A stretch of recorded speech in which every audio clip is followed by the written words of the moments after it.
Good evening. You're listening to the Fumblerooski podcast by Power 88 and Fans Only Sports Network. Wow, what an absolute explosion of news in the past 24 hours, let alone this week.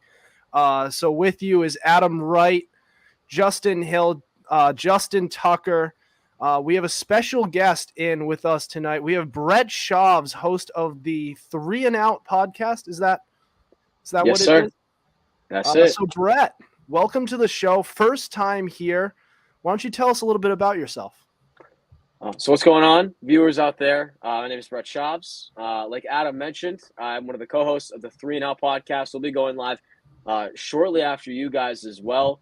I write for Fansided, and I'm pretty much just covering the Denver Broncos for any information that you need, and just the NFL in general. So I'm excited to jump into this explosion, as you mentioned, Adam, of a day. Wow. Absolutely. It's been a crazy 24 hours. I was just sitting there. I was on so I work as a lifeguard, and I was sitting there in the lifeguard chair, and I get notifications on my watch, and I just kept on getting buzzes from, tweets, because I have post notifications for all the NFL insiders. So I just kept on getting like one thing after the other: franchise tags, trades, Aaron Rodgers, all that. It was crazy.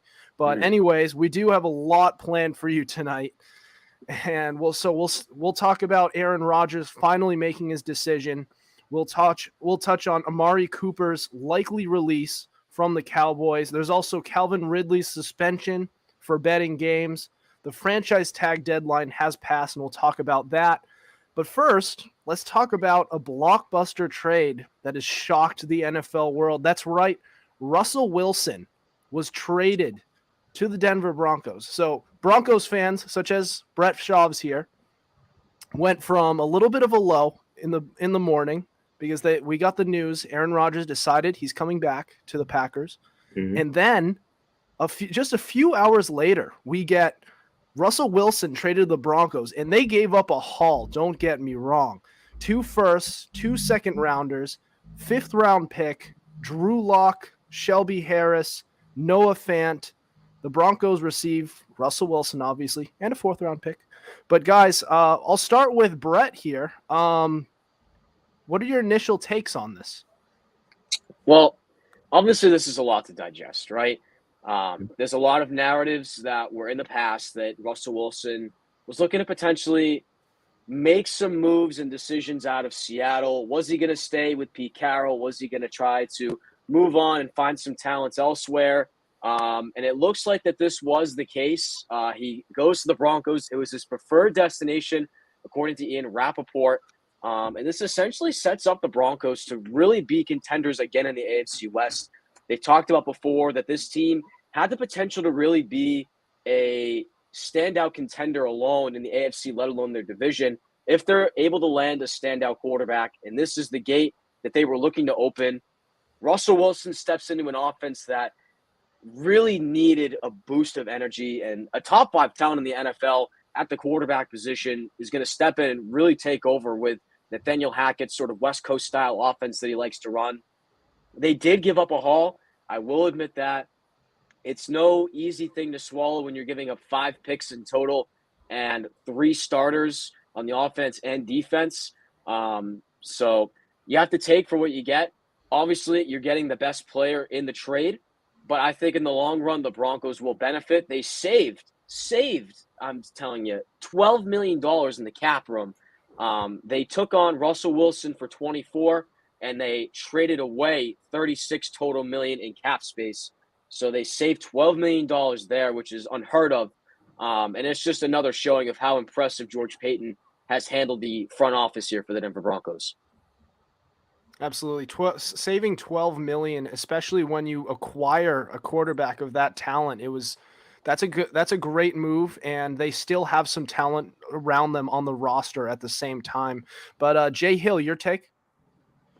Brett, I know you're really happy for this, man. Knowing that you're a Broncos fan. So, however, with this trade today, I was really shocked as well. With the whole thing that happened today, I was actually with my mom when the whole thing went down. I was talking to my mom before the trade happened. I was like, I wonder where Russell Wilson will go. Like, I know that with today, the Broncos didn't get Aaron Rodgers, and all of a sudden, 4 minutes or maybe 3 minutes later, I didn't even look at my phone or nothing. All of a sudden, I hear the trade happen, and I'm like, what? And I'm saying to my mom, like, we were just talking about this like a couple minutes ago. And then, like, seeing this whole thing went down, shout out to the Broncos general manager for pulling this trade off. And this is good for the Broncos. Why? Because throughout the years of them having a little bit of struggles, and now them, like, last season to go through like a good like rebuilding phase, and also the way what they did today, it's a great day for the Broncos. And like, it could be like a sad day as well for Seattle. At the same time, Pete Carroll losing his best quarterback he ever coached. But at the same time, this is a fresh start for Russell Wilson. I know he's happy to be out of there. And like, for him leaving the Seattle Seahawks, it's kind of like turmoil over there, because like they didn't give him an offensive line. You've heard for a couple years how will he be traded and all this and that. And you also saw in the Super Bowl box during the Super Bowl how he was talking to Roger Goodell. And like, with this whole thing going on, like, I had a feeling he would get traded. I was saying he either goes to Tampa Bay Buccaneers or stay in Seattle, or wherever case it is, wherever Aaron Rodgers goes or where he doesn't. But now seeing what happened today, man, the Broncos are officially back. All right, talk. I wouldn't say officially back, but I think they're on the path. They're taking the right steps to go in that direction. I think they're now fully contenders in a stacked AFC West now. I think all four of those teams, including the Chargers, has a potential to make the playoffs, because the Chargers almost did last year had the game ended in a tie. But all in all, I think this was a good trade for the Broncos, because they needed a quarterback badly, especially for the receivers, because they have a star-studded cast of receivers. They just didn't have the necessary talent at quarterback to get them what they need. I think they can fix concerns with the O-line during the draft, and maybe a hole that they just need. They just traded on the defense in the draft too, and maybe some free agency pickups. And I'd be very concerned about this team, because they were a very underrated defense last year. They just didn't get much credit because their offense was just horrendous, and by virtue, the defense was on the field most of the time and therefore had to pick up the slack. And so now that they have a competent quarterback under the helm and they have the receivers and the talent around them, I think this team could be very potent if they have the right system to make Russell Wilson a MVP candidate that we all know him to be, and the elite quarterback that he is. So I'd say it's a good return for the Broncos, and the Seahawks got two first rounders out of it. They got the number 9 overall pick this year, and they have 2 firsts next year. So all in all, I think this is good all around for both of them. The Broncos to be playoff contenders, and for the Seahawks to start rebuilding now. All right. So this is kind of, we mentioned this a little bit towards the end of the season, and after when in the direct aftermath of the Super Bowl during the beginning of the offseason, you know, that we're seeing a lot of quarterback movement in recent years. And what I think about this is this is just the latest team to follow suit. Okay. Last offseason we had the Rams who gave up a big haul to get Matthew Stafford. The year before that, we had Tom Brady who in free agency, granted, but he did come to that team, and he was a big acquisition. And in the Broncos themselves, a few years ago, early in the 2010s, they went out and they got Peyton Manning. So, you know, we're seeing this work, and it's going to continue on, where these teams are going in, and when they have all the talent they need and they're just a quarterback away, we're going to see them going in to go out and get a quarterback like this. Obviously, some teams they're just not in the position to do that. For example, the New Orleans Saints, I know they've been rumored to get some players, but the cupboard is starting to get a little bare there. And that's the thing, is if you have the talent, go for that quarterback, because that's usually the last step. But if you don't have the talent, there's other things that you need to do. You need to go into the draft and get other players. The Denver Broncos have just about all of that. So all they needed was that quarterback. They were looking for it. They thought they might have had it in Drew Lock a couple of years ago. They thought Teddy Bridgewater was going to do something. It didn't work. So they're going all in, and they got Russell Wilson, which is a pretty big acquisition here. So I'm excited to see how this all works out. Yeah, and I think at the end of the day, you look at the Broncos. Obviously, they still need a couple more minor things to fix up: inside linebacker, defensive tackle, and pass rush. I think is going to be their primary target in free agency and in the NFL draft. But like you mentioned, Adam, this is the first step in really making yourself a prime contender again, especially in a stacked division. Russell Wilson will put you there. But I think as well, we're starting to get into that age in the NFL where draft picks are still valuable, but they're not as valuable as what we originally thought, right? We originally saw teams, you had a top 10 pick at the NFL draft. That's massive. That's worth tons of value in potential trades down the road in the new league year. Now you're starting to see situations where teams are quite literally giving up their next 2 or 3 years worth of top draft picks just to go out and get these big names that have been proven to have high ceilings in the NFL. Matt Stafford, Peyton Manning, even though he was a signing, you still managed to give up a little bit down the road to help build that process with Peyton Manning. Trying to think of other names as well. But at the end of the day, it's just starting to get to a point where the NFL is starting to move away from less drafting a top-tier quarterback, but more bringing in that proven talent that can elevate your team to the next level. Yeah, and you hear a lot on the other side of the argument saying you're going to see a lot of teams who are going all in, and then they're going to suck for a few years, and so I think it's a very situational thing. I've always said, some teams they're in a position to do that, and they need that piece to get over the hump. But other teams, like let's say the Jacksonville Jaguars, they're in no position to do something like that. Plus, they're trying to groom a quarterback right now. Or the New York Jets, they're teams who are really trying to build up their talent, and they're really not. They're not at that position where they're one piece away. And I think that's it's a situational thing. I don't believe in absolutes. Teams. Some things work for other teams, and what you're going to do depends on the situation. So, but yeah, there's our thoughts on Russell Wilson going to the Broncos. Mm-hmm. What an incredible start to this offseason. The new league year is just over a week away. And I mean, things are going to continue to come in. Deshaun Watson, that's still going to happen eventually. Something has to give at that point. Free agency's just around the corner. There's the draft that is going to happen eventually. But anyways, coming up, actually, Brett, I understand you have to get going, but thanks for coming onto the show. We loved getting your opinions. We love getting the thoughts from a Broncos fan. Get a little bit of positivity and everything. So thank you for coming onto the show. Yeah, of course, guys.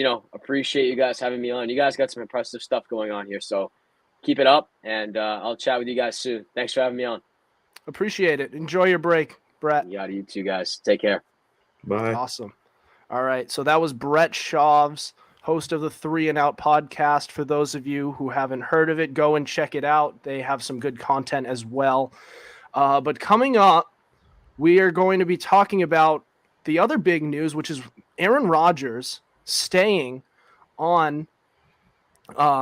Aaron Rodgers is staying with the Packers after so many people thought he was leaving.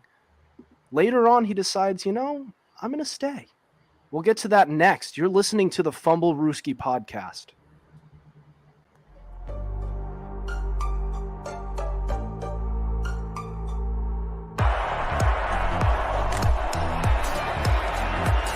Here's Edelman broken up, and the pass is no sign yet. Edelman comes down with a football. They're saying it's a catch. It's caught! Diggs! Sideline! Touchdown! Unbelievable! Slings it way down the field to Watkins! Sammy Watkins for the touchdown!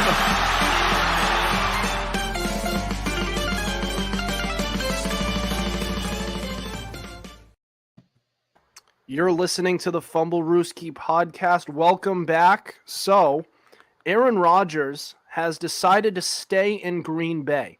So he went on to a new restructured contract at 4 years, $200 million. And in a corresponding move, just the way the restructuring worked, if that makes any sense, they were actually able to tag Davante Adams. So they are able to hang on to him just for a little bit longer to try and get a deal done. So they get Aaron Rodgers and Davante Adams back. So guys, what are your thoughts on Aaron Rodgers returning? Well, if they're able to keep Davante Adams from leaving, I think it's good, because if they can keep Davante Adams and Aaron Rodgers, I think, well, that solves the offensive problems, because they now have Aaron Jones under contract. They have Davante Adams under the tag, hopefully to make a long-term deal, and they still have their franchise quarterback.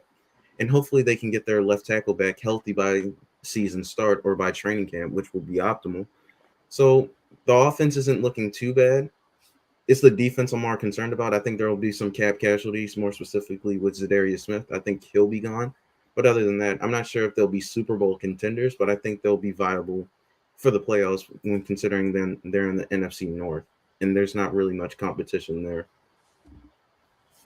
Aaron Rodgers deserves every single penny in that contract. He's getting paid $50 million a year. Congratulations to him and his family. However, I disagree him going back to Green Bay. I feel like he would have went to maybe a team like the Broncos, for example. Maybe like those type of teams like we've been mentioning for the past month. But anywho, with this whole thing that transpired today, you have to give a shout out to Brian Gutekunst, their GM, if I mispronounce his last name. At the same time, throughout the last year and a half, the Packers, they've gone through so much scrutiny with the media criticizing them, criticizing Packers fans and all that type of stuff. But for them to get Rodgers back, say it's a W for Green Bay, especially for Aaron Rodgers. But at the same time, Aaron Rodgers, he needs to say to himself, okay, I'm re-signing. Is it going to be the same thing for the next four years, or even more of me losing every single year in the NFC divisional game or the NFC championship game? And at the same time, you need to think about like the long run, like regarding with Davante Adams. Is he willing to give up some of his money out of his contract for Davante Adams to get paid? And I understand how the NFL came out with a new rule the other day with the whole contracts and all, like the money can increase at the same time. But at the same time, him re-signing, I'm not a fan of it, but if Green Bay's happy, then so am I. So I said this a couple of weeks ago, and I'll say it again. If Aaron Rodgers knew what was good for him, he needs to leave. Go to a new team, a fresh start. Go somewhere where you can find better talent and go to a better situation. There's no debating that Green Bay in the past few years has been a very good situation. They worked on that defense, which was putrid years back. They have good weapons for him. They changed the coach for him, which has so far worked out. Matt LaFleur and Aaron Rodgers can coexist. The problem is they are now in cap hell. And it's even worse now that he just got this massive deal for 4 years, 200 mil. And on top of that, Davante Adams, you have to figure out how to nail down your number one guy. And like Justin said, they're going to have a lot of casualties on the cap in the next coming weeks. They're going to have to cut a lot of players. They're going to have to let a lot of players go, namely Zadarius Smith, who's one of their best defensive players on that team. It's going to come down to how they draft. The fact that they were able to get Davante Adams does give them kind of a fighting chance to at some point win a championship, because you need Davante Adams. But at the same time, the fact that it's going to come down to how they draft, because if you're able to replace Zadarius Smith and maybe add on some more pieces and David Bakhtiari comes back, then maybe you'll be all right for a couple of years. But it's obvious that it would have been a better situation if you went somewhere like Denver or Pittsburgh. It wasn't the best decision for Aaron Rodgers. Here's my issue though, Adam. regarding with Aaron Rodgers. I understand where you're coming from, Adam. He needs to decide on what he needs to decide.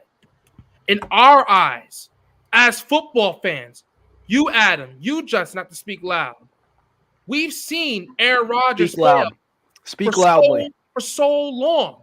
We have seen him fail for so long. And for him to choose Green Bay and not have a fresh start, it's mind-blowing. I love Aaron Rodgers. I'm a fan of Aaron Rodgers. But, like, at the same time, like, don't you ever want to say no? Like, no, let me start somewhere fresh. And, like, with Devontae Adams, I understand, like, they franchise tagged him. I understand, like, Devontae Adams spoken out that Aaron Rodgers is boy. I only want to play with one quarterback. Like, you don't know if Devontae Adams may get jealous maybe this year or next year saying, okay, Green Bay's paying him. Why can't they pay me? I've been with the team for maybe 7 years. They drafted me. Why can't they pay me? You get what I'm saying? That's when the jealousy can kick in. We've seen this in sports. I'm not trying to take football out of the conversation, but like with Rodgers, like at the end of the day, you got your money. You made your point. You got what you need, okay? But at the same time, do you want to win? It's all that matters. I understand you've won a Super Bowl, but not trying to copy off a narrative what Stephen A. Smith said today. Like, do you want to win a Super Bowl or you just want to keep losing every single year? I understand he has one ring, but at the same time, not going repeat mode. Like, come on now. It comes down to whether he wants to get paid or whether he wants to win Super Bowls. I think he wants to get paid. Exactly. He ultimately chose he wants to get paid. Will they make the playoffs a few years? Yeah, absolutely. And especially since they just retained Devontae Adams for at least another year, and they'll work on things for beyond then. Yeah, they'll go to the playoffs a few times, but they're not going to do anything, especially since this situation's only going to get worse from here. They have a big cap space problem, and they have a problem with winning in the postseason. They haven't been able to do anything since what was it? When did they win the Super Bowl? 2010? 2010. That's the last time they won. 2011. So the 2010 to 2011, Yeah. 2010 to 11 season. Yeah. And they've made some appearances to the conference championship, but is that what we're going to hang our hat on now? If you can't make it past if you can't get over the hump, I mean, it's just ridiculous. And you can't always blame it on the defense. The defense in 2014 produced what was it? 4 turnovers, maybe more. I think it was just 4 interceptions, and then on top of that, in just this past off season, the defense only allowed 13 points, only 3 through 3.5 quarters, and you couldn't score more than 10 points. I mean, the whole thing was just ridiculous. They and I think even that score only 10 points touchdown of a wild card team. They couldn't even score off a wild card team. That's the sad part. Yeah. And that's that the sack part. And that one touchdown, I believe, was a rushing touchdown, not even by Aaron Rodgers. I believe it was AJ Dillon who scored that one touchdown. But still, the whole thing is just, how do you mess it up that bad? Oh my God. Tuck, argue with us. Give us a differing opinion because Jay Hill and I are agreeing too much. Okay, number one, he can stay away from Pittsburgh. The AFC North doesn't need Aaron Rodgers in black and yellow. If he wants to stay upright, he will stay away from the AFC North because we will not allow that. So he better stay in Green Bay if that's the only option. So you just don't want him in the AFC North because you're a Ravens fan and you don't want him kicking your ass. I don't want him to get hurt. He's one of my favorite quarterbacks. I don't want him to get hurt when we have to put that beating on him twice a year. It's unfortunate we have to do him like that, but it is what it is. That's kind of like how you put a beat down on the Pittsburgh Steelers this past year. You're going to an injury-ravaged Ravens team. You're really going to do that to us right now. Oh, Lamar the quarter? Who's your quarterback again? Oh, we're gonna get rid of him. We didn't put him for year 5, so we chilling. Oh he doesn't like Daniel Jones. Got a quarterback. He's unroastable when it comes to him. But he ain't got a quarterback. And I have Mac Jones. The jury's still out on him. He's a Pro Bowler. But anyway, right. I think it was a smart decision for him. In the short term, I'm not sure about long term, but I think they still have a chance to make it to the Super Bowl. Whether or not they win it or not is the jury's still out on that, but I think they still have one more chance to make it. All right. Well, we're going to get on to the franchise tag deadline, which did pass today at 4 p.m. So we're going to get to that up next. So don't go anywhere. You're listening to the Fumblerooski podcast.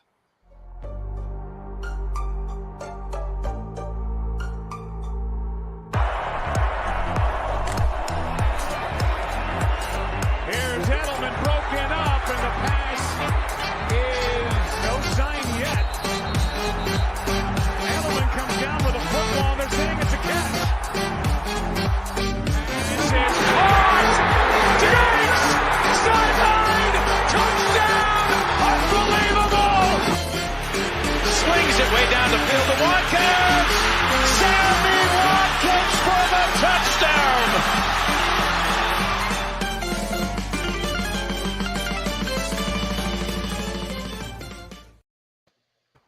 Welcome back. You're listening to the Fumblerooski podcast by Power 88 and Fans Only Sports Network. I'm Adam Wright, Jay Hill, Big Justin. So, the franchise tag deadline, amongst all the other crazy stuff that happened, I mean, come on, any other week, this would be like number one, and this would be what we would lead off with. But this is number 3. Franchise tag deadline has passed, and 8 players who were tagged? I only have 6. So I'll have to look at the other 2. But what we have right now, Davante Adams and Tuck. Let me know if I missed any, because I believe this is only 6 that I have listed. Davante Adams, Chris Godwin, David Njoku, Mike Gesicki, Cam Robinson, Jesse Bates. Oh, and I'm forgetting Dalton Schultz. Yep. And Dalton Schultz. Would you be able to look up the last one? I know there's one more. Njoku, Schultz, Davante Adams, Cam Robinson, or you're forgetting Orlando Brown. Orlando Brown, that's correct. Orlando. All right, Zeus so we're gonna Junior. Oh yeah, you don't like that guy, do you? Because I don't he have any wanted to problems leave with your him. team. Orlando Brown. All right, but anyways, so we're gonna do a little thing here where we ask you guys, what tag made the most sense and what made the least sense. So we'll start with the most. What did you guys like? Which tag did you guys like? Jay Hill, go first. Thanks, Justin. I was a fan of the Chris Godwin tag because, number one, Chris Godwin is a complete stud. I'm telling you, like what he did in the last season, this season before he got hurt, there was no way that the Tampa Bay Buccaneers could have lost him, knowing that Tom Brady retired. But at the same time, with Chris Godwin, is it a W for the Tampa Bay Buccaneers? Yes, but for Chris Godwin, no. But for Chris Godwin's standpoint, he loves Tampa. He said he loves Tampa. But at the same time, like you're being franchise tagged for your second straight year. And I know Chris Godwin's not the type of human being to sit out for a season just like Le'Veon Bell, but he should say to himself, like, wow, they're franchising me. Didn't I win a Super Bowl for this team? Didn't I lead in like yards a year before for this team? But at the same time, I think that was the best tag. But at the same time, for Chris Godwin, it's good. But for Godwin, no, because he wants to be paid and he wants to have a legit contract. Talk. This is a tough one, but I'm going for an underrated one. I'm going for Dalton Schultz for the Dallas Cowboys. This seemed like one that the Dallas Cowboys had to have because outside of him, they really had no other choice at tight end unless they wanted to go through the draft to try to pick up another tight end. But I'm not sure if there's a guy in the tight end class that's as good as Dalton Schultz is right now. So I think it was smart picking up a franchise tag and hopefully making a long-term contract when they inevitably get rid of Amari Cooper and DeMarcus Lawrence because of their contracts. So hopefully they're able to fix that and keep Dalton Schultz around for the development of Dak Prescott. I definitely agree with you, Justin, because with Dalton Schultz, they know that right now with the Cowboys having a little bit of contract issues with Amari Cooper regarding if he's going to be released and with like the defense and all. But I think that was like another great one. I definitely agree with you right there. Absolutely. To add on to that, the fact that Amari, they're allowing Amari Cooper to walk. So At the moment. So in the direct aftermath of that news, all they had for who was actually under team control was CeeDee Lamb. Cedric Wilson's going to be a free agent. Michael Gallup set to be a free agent, and now Amari Cooper and Dalton Schultz. So they placed the franchise tag on him. So that is a good move for them. I'm going to go with Jesse Bates. Just everything about this move makes sense to me, because this is a team that wants to not only retain their defensive talent but also improve it. So by letting Jesse Bates go, they would have created another hole that they would have had to fix in the draft, where they still need to improve that defense and also work on that offensive line that allowed Joe Burrow to get sacked, more than any quarterback in the league. So the fact that they're able to nail him down, it just makes so much sense. It works. It was one of those tags that was just expected, that was just a prime candidate. I love this move by Cincy, and I think they're on the right track to start their offseason. But you don't like that, do you? It's a smart move by them. I mean, I was really hoping they were give a long-term deal to Eli Apple. That's what I was hoping for. Oh, That yeah. hasn't happened yet. We love hearing him talk his crap over Twitter and then getting burned like a piece of toast. Get burned by Marquise Brown or Mark Andrews. Who gets put on Eli Apple when it comes to the Ravens? Hopefully it's Bateman. I want him cooked bad. Yeah, he's but you've got to admit that's a pretty likable Cincinnati Bengals team. I like them all except Eli Apple. You can like them all you want to. I can't. Well, yeah, you can. All right. Take your It's like Ravens jersey off. Would you like the Buffalo Bills? Yes or no? They're a likable team. There's some things I like about them. That's my point. You can't say you like them. You can say they're likable teams, but in your heart, you can't say I like them. I can't. But if I can take my Patriots jersey off, I can take my Patriots jersey off every now and then and say this is a cool team. I wouldn't mind seeing them get some success. Maybe not winning a Super Bowl. I don't mind Joe Burrow, Joe Mixon getting success. I don't really care about the rest of them. And I will say I genuinely felt bad for them when they lost to the Chiefs in the divisional round. They were so close and they put up such a fight. That was such an offensive shootout. And then they put on Cooper Kupp. What do you think was going to happen? All right. So moving on. So guys, what is your least favorite franchise tag? Which one made the least sense out of this group? To be honest, there's only a few that are head scratching to me. The one that bothers me the most is David Njoku, mainly for the fact that they have multiple tight ends at their whatchamacallit. They have many tight ends to use. So I don't understand why they want to franchise tag this one. I understand that he's a big stud tight end, but if he didn't want to accept the contract that they were willing to give him, I'm not really hurt because they have Austin Hooper and they have the other tight end. I'm blanking on his name at the moment. Both are pretty good. So if they wanted to, they could look through the draft to get another one. So I would prefer to let him walk in free agency if he didn't want to sign a long-term deal.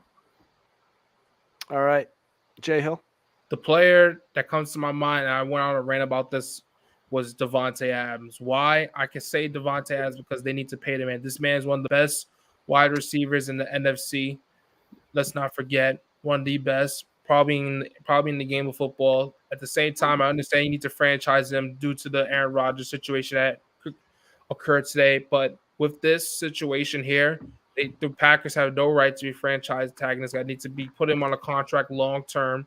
I understand you have to think sense-wise, but at the same time, when you're like a Packers team, knowing that your star Aaron Rodgers loves Davante Adams, he doesn't want him to go.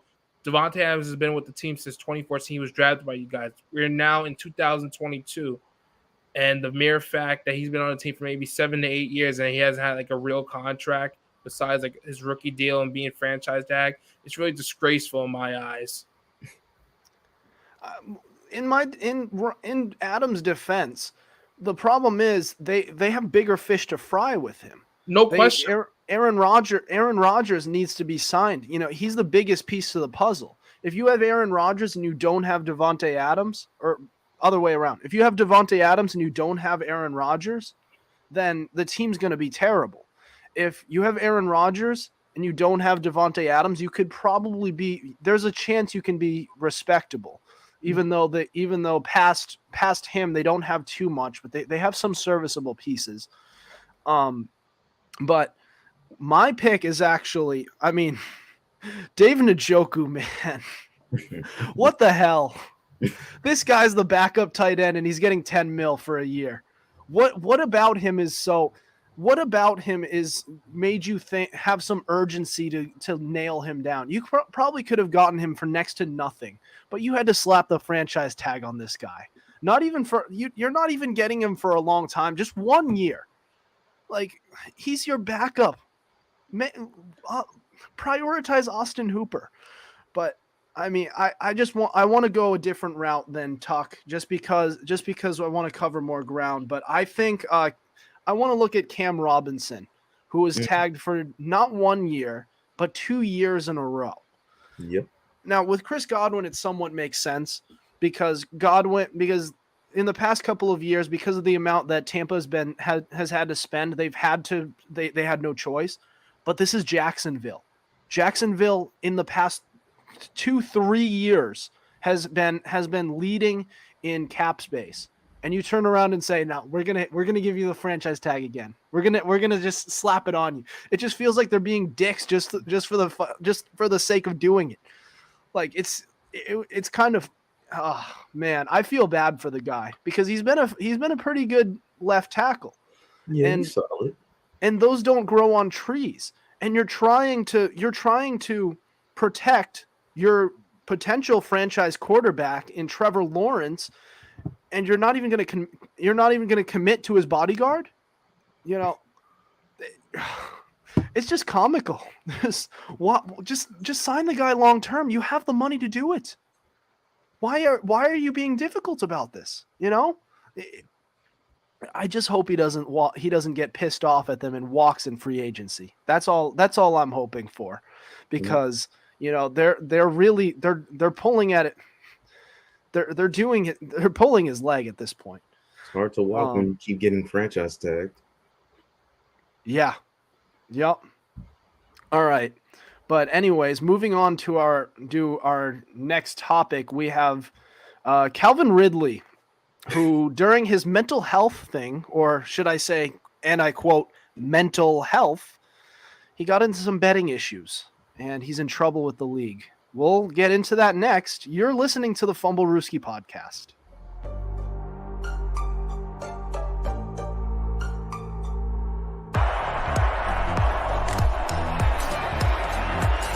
Here's Edelman broken up, and the pass is no sign yet. Edelman comes down with a football. They're saying it's a catch. This is caught. Diggs! Sideline! Touchdown! Unbelievable! Swings it way down the field to Watkins. Sammy Watkins for the touchdown!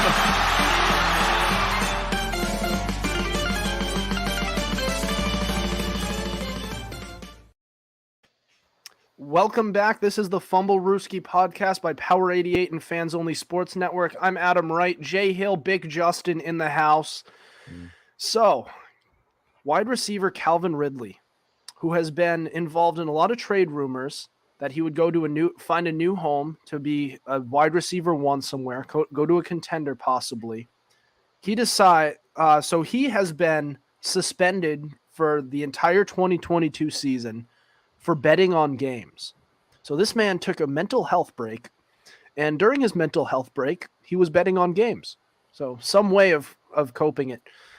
He must have a betting problem or something, and he was using some unhealthy coping mechanisms.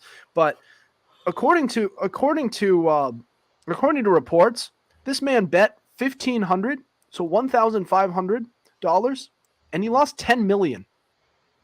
Those are literally the worst betting odds that you could possibly, that is the worst outcome that you could possibly wind up with. So it's either this guy, so he went out and tweeted that he bet 1,500. So it's either he was lying and is trying to make it look like he didn't bet that much, he didn't do much, or he's just the biggest loser in sports betting history. But anyways, to add on to this, he is a free agent once his suspension is up. So the Falcons will not be getting anything for him. They will not be able to trade for him. So guys, what are your thoughts on this bizarre situation, to say the least? I think Calvin Ridley is the fool of the decade. How I say it, I think he's fool of the decade. I think this guy is the biggest joke in NFL, not history, but in our decade generation. I say this is because, number one, you missed a whole season due to, what was it, mental health, right? Let's not joke around here. Mental health is a serious thing. We've seen this a lot in sports. For an example, like DeMar DeRozan losing his father. He had a little bit of mental health. Kevin Love and all this due to depression. But in the NFL, I understand the NFL, you have a lot of mental health issues. We've seen players in the past going on head issues, hitting the head, this and that. They, never the same, this and that. There's nothing to joke about. But for this guy here to take a year off from mental health break, and then while on his little tension sitting down, but not to only go out and gamble. Let me clarify. On the NFL locker room, it specifically says no gambling on our team, including sports, during the season. And for you only to bet on your team, lose money, and also lose $11 million, you're supposed to get paid during the season. You are the biggest foolish clown in history, Ridley. No, really, you are. And I'm going on a rant right here, but like for that, we know you are. But for that guy, and to actually make a case saying, "Oh, I was betting because I wanted to." How dumb are you? It specifically says in the locker room. We've seen cases like Pete Rose, for example. It was never proven, but betting wise, don't you look at similar cases to what's been going on in sports history? Like, are you kidding me? All right. Thank you for that, Jay Hill. It's going to be tough to follow that up. I'm not going to lie. I had to go on a rant, man. This has been on my mind all day. I'm sorry. I know you've got that's been on your mind all day with everything's going on. 10 hours? Russell Wilson, that Aaron Rodgers, a lot of stuff, man. I think he deserves idiot of the decade. These are stressful times for Jay Hill. He has a lot on his mind. You gotta give Calvin Ridley the Wreck-It Ralph gold medal for idiot of the decade. All right. Jay Hill, Tuck.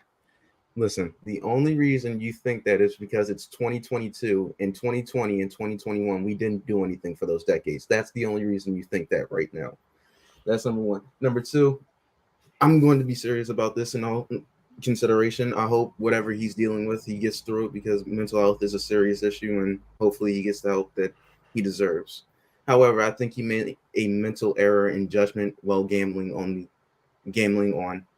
what we assume is on the Falcons, because it's been inquired that he was betting on his team. Whether it's for or against will come out sooner or later, but he was betting on his team, which was rumored to be the case. If that's so, it was inevitable that he was going to get suspended, at least for this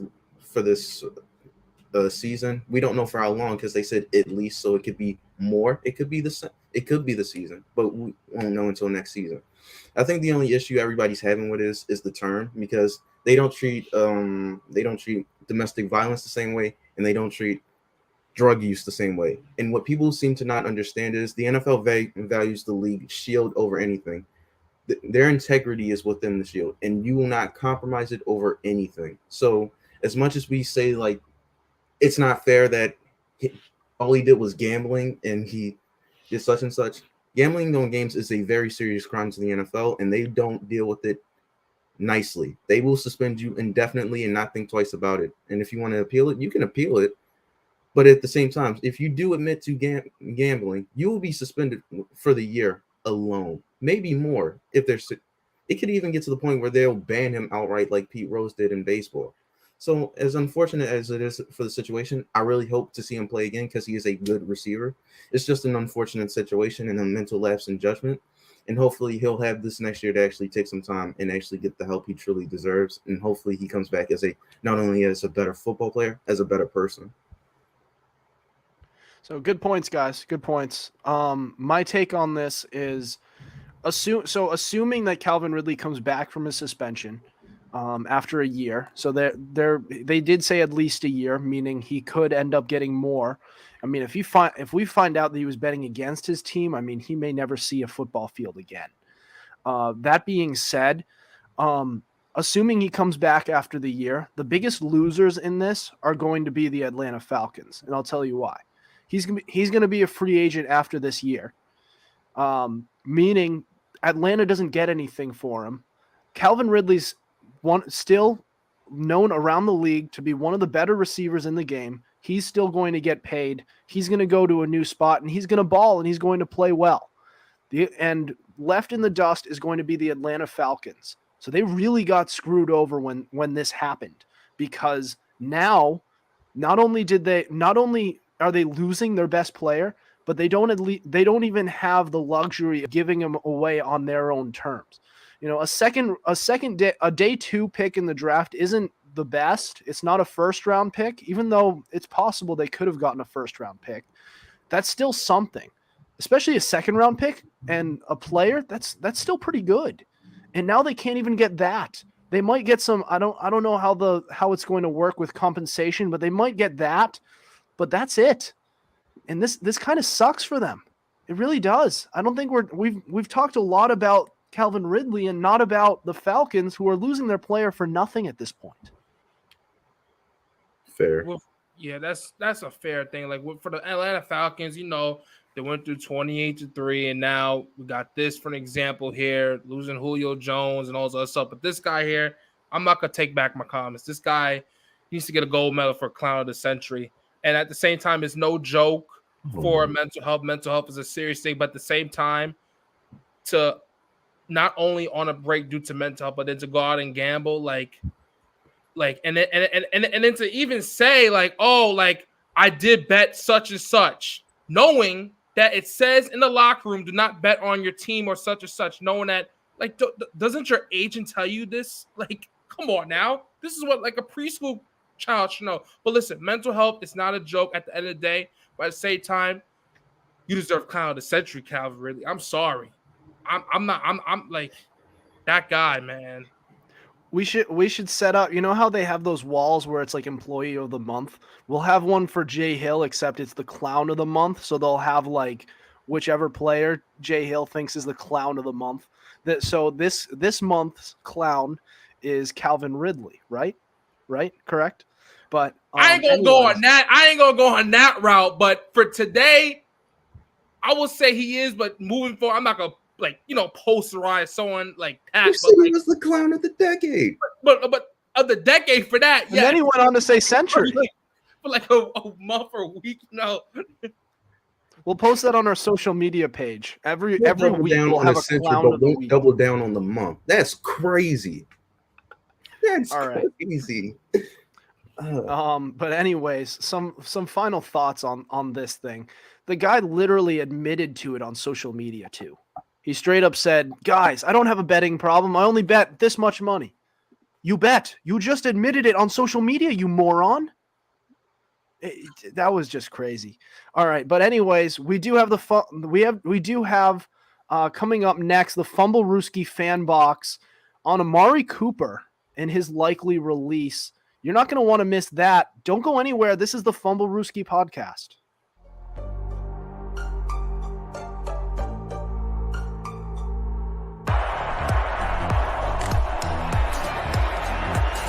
Here's Edelman broken up, and the pass is no sign yet. Edelman comes down with a football. They're saying it's a catch. It's caught! Diggs! Sideline! Touchdown! Unbelievable!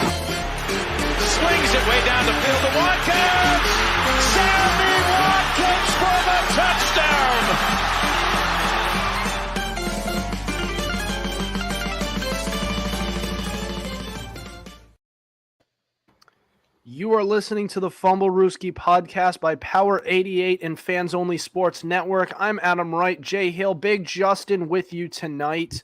So we've reached close to the end of our show, and that usually means that we are onto our Fumblerooski fan box. So what that is we post a question filter on our Instagram story every Monday, and you guys can respond with hot takes, questions, and more, and we will post it and give you a shout out on our podcast. So respond to next week's fan box question to be featured on our show. Now, our question of the week was, where should Amari Cooper go in free agency? Mhm. All right. So a lot of this, to be upfront with you, our responses were predominantly Pats fans. But to start, we did get, what's that? Be a good fit. It would be a good fit. Granted, if they had the money for it, because I do think this guy's going to be overpaid again. Anthony Gill said, "Please God, the Pats." I'm with you, man. I'm with you. If they get Amari Cooper, then that would put them up. That would put them a little bit up there. I'm not going to say that they're going to be Super Bowl contenders, but it's pretty damn close. I wouldn't mind it. I really wouldn't. All right. Patrick Costu said Patriots. Or no, sorry. Next one was Tyson Tate, who said Aaron Rodgers stays and Amari Cooper to the Packers. So granted, this was right before all of that whole fiasco happened this morning where Devontae Adams gets tagged and then Aaron Rodgers. My only question about this is what happens of Devontae Adams? Do you sign Devontae? But how do you get Amari Cooper in this? You sign first, and then you get Amari.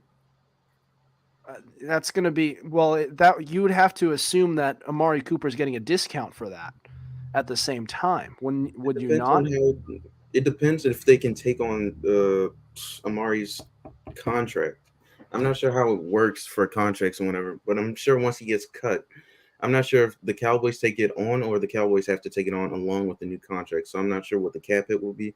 But if they restructure a few contracts, I could see it happening, but I wouldn't bet on it. Possibly. What about the Ravens, maybe? I was telling you before the show. I don't mind him. The problem is I like the weapons that we have. I don't know where he fits. I mean, everybody's like, yeah, we need a receiver. But I'm like, do we really? We have Marquise Brown. We've been asking him to be a 1,000-yard receiver, and he actually is now. Mark Andrews is a top 2 tight end right now. And then Rashad Bateman's next up. When he's actually healthy, he's a stud. All right. So our next response was Pat Costu. He said Patriots, they cut Van Noy and added money. So I know they added some money, but I was under the impression they were still somewhere towards the bottom of the league in cap space after all the spending that they gave. Also, we already went into the franchise tags, but Harold Landry did not get tagged, who was expected to be tagged, but he just got signed to a 5-year extension to the Titans. So that's a good move for them. 5 years, $87 million, mind you, but so that's one Ian Rappaport tweeted out. That's one way to beat the deadline. Actually, they have some money in cap space. They have about 11 mil. So they're just above. So the Patriots are an interesting spot because they have money, but they still have some needs. They do need to retain some players and shore up that defense because that secondary is wide open right now, especially after they're allowing JC Jackson to walk. Hey, but JC also, Jackson, come to Baltimore. We'll take care of you. We'll CJ also. What? But you just said you wouldn't want him. No, I wouldn't. I don't really care about. Oh, Amari, JC Jackson. I thought you were talking about Amari. All right. No. CJ said New England, depending on the price. CJ, who's out tonight, our co-host. That's an interesting one. CJ to the pay. Yeah. I think a 1-year, $8 million deal would suffice. Possibly. And then Robert Canito also said Patriots. So this is, like I said up front, this is a very popular choice. Sarah Finnemore said Patriots with a couple of Patriots colored hearts. So she's showing her team spirit. Diego Fuertes had an interesting take. He said, to a team that will utilize him in their offense. I think anybody that gets him will utilize him. Now, maybe the Cowboys underutilized him a little bit, just a little bit, but I feel like if you are the type of talent that Amari Cooper is, I don't think you're going to have any trouble finding a team that is going to utilize him correctly. In fact, there might be some teams who overutilize him. Here's the thing, though. The team that I think you could go to, and it might be a little controversial, if he goes to the Eagles, it could be interesting. That's not a bad spot. They have one receiver. What's his name? Devontae Smith. But besides that, there's really not much. They have Dallas Goedert as another pass catcher. But other than that, they don't really have much for Jalen Hurts to throw to. That duo with like Hurts and Cooper, that's like another McNabb and T.O. show. But like with Amari Cooper, like the Cowboys, they traded a few things for him. Like let's not forget, they traded him from Oakland to Dallas. I remember it was a first round pick and like a couple things just to get him. And like him leaving Dallas, that's a major blow. And let's not forget, like I knew he would have left Dallas, but he did complain throughout like week 16 or 17 that he wanted to get more touches of the ball. So we never know what the story is going to come out to why he wanted to leave. We don't know due to contract or whatever, but at the same time, like Cooper was a stud in Dallas, and it's going to be a really missing fan. Like fans are going to really miss him because the fans, every time he caught the ball, they yell, "Coo," you know what I mean? But yeah, I believe that they did it for the cap. It was a cap issue, and they had a lot of players they needed to re-sign, and they decided that they can get pretty good production with Michael Gallup as a wide receiver too, like who was being underutilized. My fault for interrupting, but like I'm really shocked at him with Dallas with the whole cap issues. Like, aren't you supposed to be America's team? Are you supposed to be like paying all the big bucks? Like, I understand, like, yeah, you got to go through salary cap, this and that, but I understand because I know you don't because you don't believe in the salary cap. But I believe it or not, I believe if the owners are willing to pay, you should be getting your money. You shouldn't be complaining. You know what I'm saying? Believe it or not, it is real, Jay Hill. We'll get to that in future episodes because you seem pretty firm on your take on not believing in the salary cap. But any other thoughts before we end the show here tonight? Kyler Murray finally added back his Cardinal stuff on I want to say Instagram. So that petty war finally ended.